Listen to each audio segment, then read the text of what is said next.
గుంటూరు జిల్లా తెనాలిలోని బాలాజీరావుపేటకు చెందిన పానీపూరి వ్యాపారం చేసుకున్న చిరంజీవికి న్యూఢిల్లీలో ఈ నెల 15న నిర్వహించనున్న స్వాతంత్ర్య వేడుకల్లో పాల్గొనడాన్ని రాష్ట్రపతి ద్రౌపది ముర్ము నుంచి ఆహ్వానం అందింది. వ్యాపార వృద్ధికి జాతీయ పట్టణ జీవనోపాధి మిషన్ కింద తెనాలి పురపాలక పట్టణ పేదరిక నిర్మూలన విభాగం 2021లో 10,000, 2022లో 20,000, 2023లో 50,000 చొప్పున రుణాలిచ్చింది. బకాయిలను సకాలంలో చెల్లించడంతో పాటు డిజిటల్ రూపంలో నగదు లావాదేవీలు నిర్వహించినందుకు ప్రోత్సాహంగా ఈ ఆహ్వానం అందినట్లు అధికారులు చెప్పారు. మెప్మా సహకారం వల్ల అధిక వడ్డీలకు అప్పులు తెచ్చుకోవాల్సిన అవసరం తప్పిందని చిరంజీవి అన్నారు. తనకు అరుదైన ఆహ్వానం రావడం సంతోషంగా ఉందన్నారు.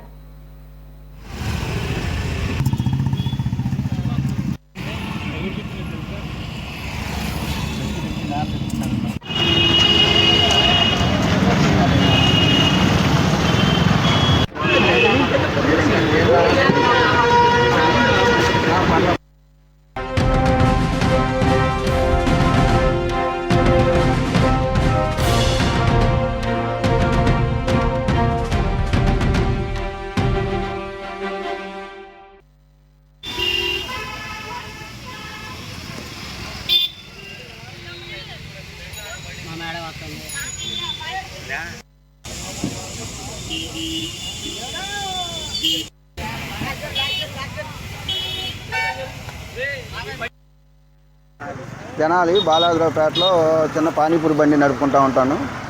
నా పేరు మెగావత్ చిరంజీవి.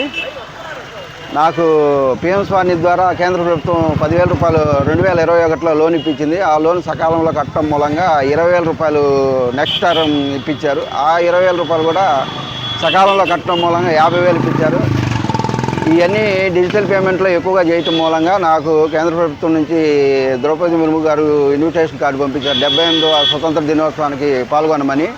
నన్ను స్టేట్ వైడ్లో ఒక్కడిగా ఎంపిక చేసినందుకు నాకు చాలా సంతోషకరంగా ఉంది.